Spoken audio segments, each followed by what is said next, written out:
ada juga yang visible. Nah, ini spektrofotometri visible ini digunakan untuk mengukur apakah itu transmitasi, reflektasi atau absorban ya dari cup kita atau dari sampel kita sesuai dengan panjang gelombang tertentu. Nah, biasanya panjang gelombang untuk UV itu sekitar 180 ya sampai 190 sampai 380 nanometer, dan sedangkan untuk panjang visible itu di atas itu sampai dengan 800 nanometer ya, 390 sampai 800 nanometer.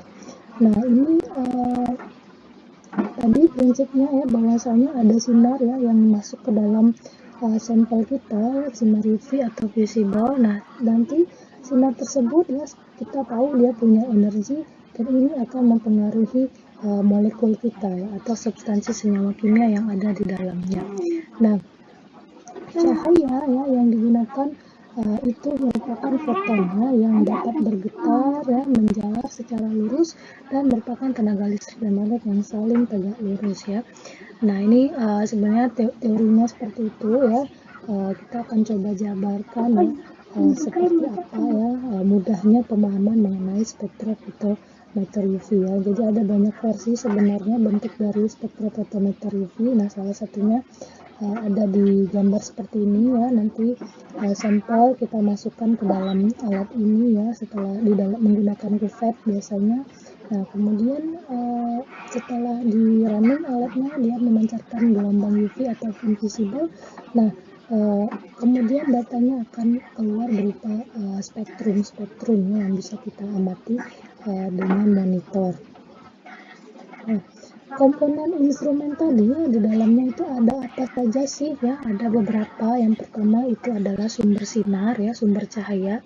Mana kita tahu kalau misalnya cahaya putih ya, atau cahaya matahari itu disebut cahaya putih.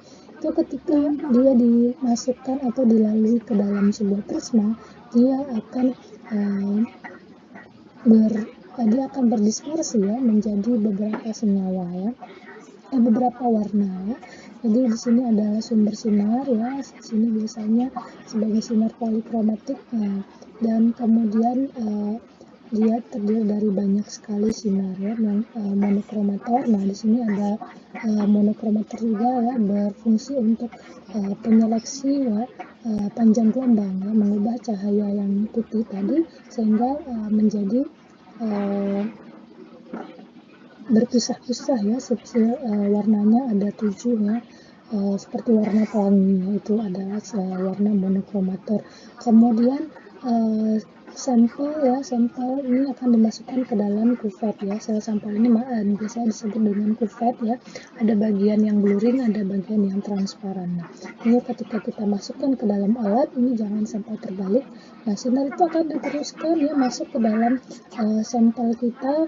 Kemudian sebagian sinar akan diserap, sebagian sinar akan diteruskan ya, dan kemudian akan dideteksi ya dengan detektor dan akan dibaca ya. Nah, kira-kira prinsip alatnya di dalam spektrofotometer UV itu ya, komponen-komponen yang ada di dalamnya lebih kurang seperti ini. Dan selanjutnya ini yang lebih tradisional lagi ya, spektronik 20 ini sangat tradisional ya. Jadi secara sederhana ya, ini kita akan melihat absorbannya berapa ya. Jadi tidak menggunakan komputer lagi ya, ini masih yang zaman dahulu. Nah, di sini sampel kita dimasukin dalam cuvette ya. Lebih kurang di dalamnya sama seperti yang kita gambarkan, itu ada detektornya, ada monokromatornya ya. Kemudian ada tempat cuvette ya, sinar akan dipancarkan melalui monokromator, kemudian sinar itu akan diserap dan bagian diteruskan, dan itu akan dideteksi oleh detektor ya. Jadi biasanya kita juga memerlukan yang namanya larutan blanko ya untuk yang tradisional ini ya. Jadi dengan ruang sampel kosong, mengatur panjang gelombang yang diinginkan ya, kemudian sesuaikan dengan T0% atau T0-nya, dan juga setelah ini akan kita jabarkan mengenai hukum yang berbeda. Ini konvensional ya, sebenarnya sudah tidak banyak dipakai ya, mungkin kalau di negara kita mungkin masih ada ya. Ini konvensional, prinsipnya sama seperti yang saya terangkan sebelumnya. Nah, ini prinsip kerja dari spektrofotometer UV visible ya, tadi saya sudah terangkan ya secara garis besar. Jadi ada interaksi antara energi ya atau sinar ya ke dalam molekul-molekul kita di dalam senyawa ya. Kemudian sinar itu sebagian akan diserap dan sebagian akan diteruskan. Nah, tergantung dari jenis molekul ya yang terdapat di dalam senyawa kita. Nah, energi itu ya, yang diserap itu akan menyebabkan elektron itu bereksitasi ya. Dia akan bereksitasi dari energi yang tinggi ke energi rendah ya.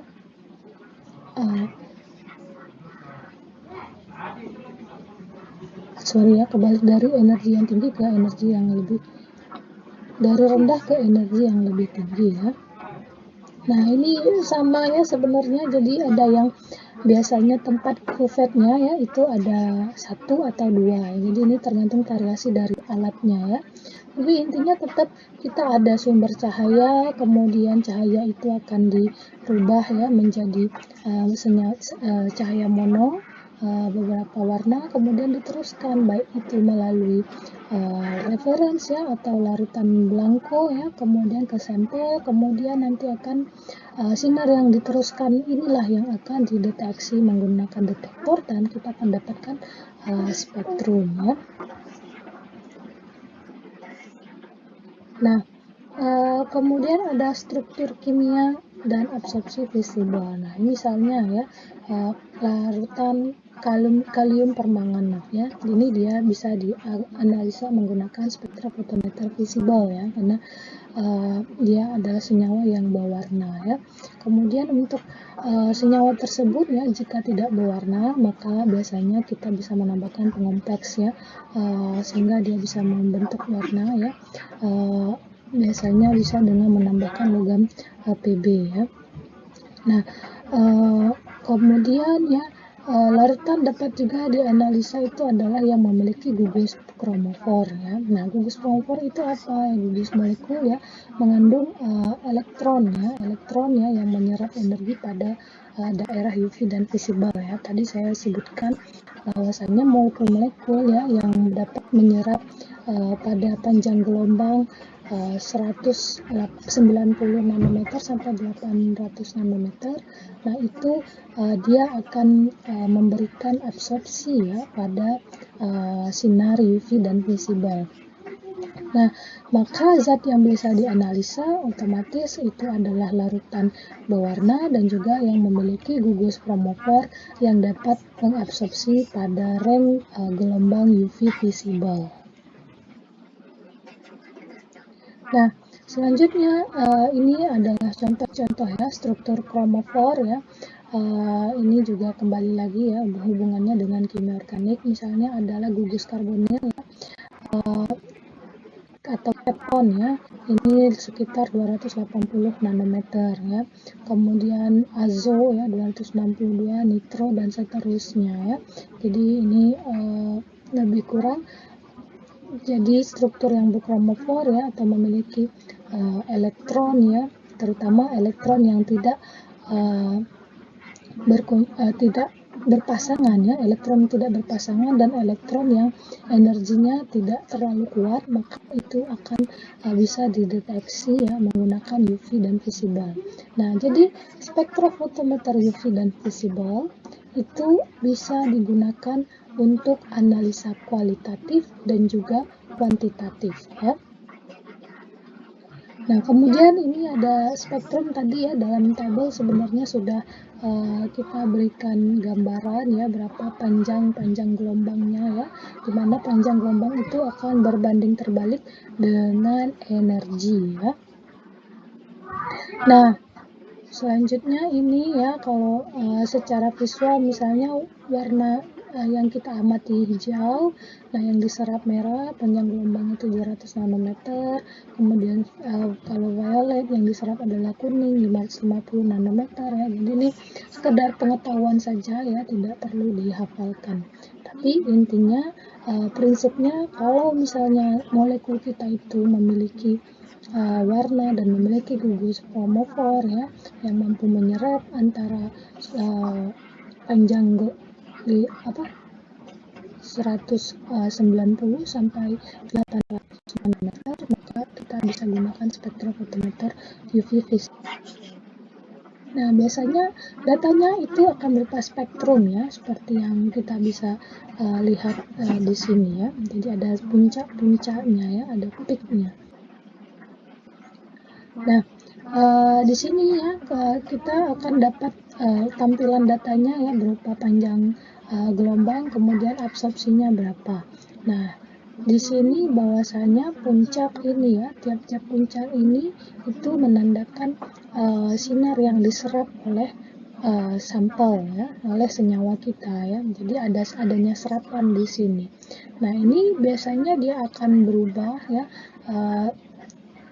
Tergantung dari reaksi kimia ya, jadi biasanya akan spesifik ya. Kemudian jadi ketika spektrum ini muncul sebenarnya apa? Tadi sinar ya, sinar polikrom itu yang dilalui ke dalam kuvet ya, ini kuvet ya namanya ya, kuvet tempat kita mengisi sampel.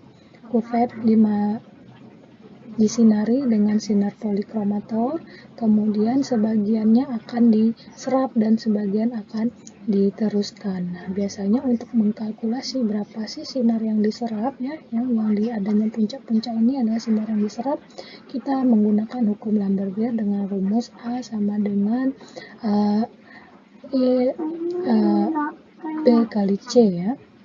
Nah, A ini absorban, E di sini molar absorpsinya, kemudian B adalah panjang ya, di sini panjang dari sinar itu ya di dalam senyawa kita. Berarti berapa lebar kuvetnya lebih kurang.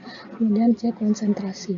Nah, ini dicari untuk mencari rumus berapa sih penyerapannya ya, dan juga kita mau mencari konsentrasinya berapa.